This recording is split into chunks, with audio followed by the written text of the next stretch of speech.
Ketanpalli municipality ప్రజలందరికీ నమస్కారాలు తెలియజేస్తూ ఈరోజు జరుగుతున్న ఎన్నికల సందర్భంగా 15వ వార్డు ప్రజలారా, బింగి శివాని శివకిరణ్ మరియు 20వ వార్డు ప్రజలారా, బింగి శివకిరణ్ అనే నేను ఇద్దరం 15వ వార్డు తరపున తను, 20వ వార్డు తరపున నేను ప్రజలకు సేవ చేద్దామనే దృక్పథంతో మీ ముందుకు వచ్చాము. కావున ఈరోజు జరిగే ఎలక్షన్లో మీ వార్డులో నిల్చున్న కేతన్పల్లి మున్సిపాలిటీలోని 22 వార్డుల్లో మీ వార్డులో నిల్చున్న మంచి వ్యక్తులను ఎన్నుకోవాల్సిందిగా ఈ ప్రజలకు విజ్ఞప్తి చేస్తూ, రాబోయే రోజుల్లో ఏదైనా ఓటుకు నోటు లేకుండా ఎవరైతే నిజాయితీగా పనిచేస్తారో వాళ్ళకే పట్టం కట్టాలని ప్రజలందరూ తీర్పునివ్వాలని కోరుకుంటున్నాను.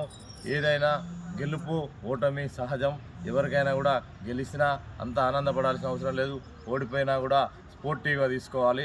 ఏదైనా గెలుపోవటం సహజం కాబట్టి ఎవరైనా కూడా చాలా సీరియస్గా తీసుకోకండి. ఖచ్చితంగా ఎవరో ఒకరు గెలుస్తారు, ఒకరు ఓడిపోతారు కాబట్టి ఖచ్చితంగా ఎవరు కూడా అంత సీరియస్గా తీసుకోవద్దని చెప్పేసి ప్రతి ఒక్క అభ్యర్థులను వేడుకుంటూ, ఎన్నికలు కూడా ప్రశాంతంగా నిర్వహించే విధంగా పోలీస్ వ్యవస్థ కానీ అటు ఎలక్షన్ కమిషన్ కానీ ఉన్నారు కాబట్టి ప్రజలు కూడా దీనికి సహకరించి, నాయకులందరూ కూడా అన్ని పార్టీల నాయకులు కూడా సహకరించాలని, ముఖ్యంగా ప్రజలు న్యాయాన్ని ధర్మాన్ని కాపాడాలని కోరుకుంటున్నారు.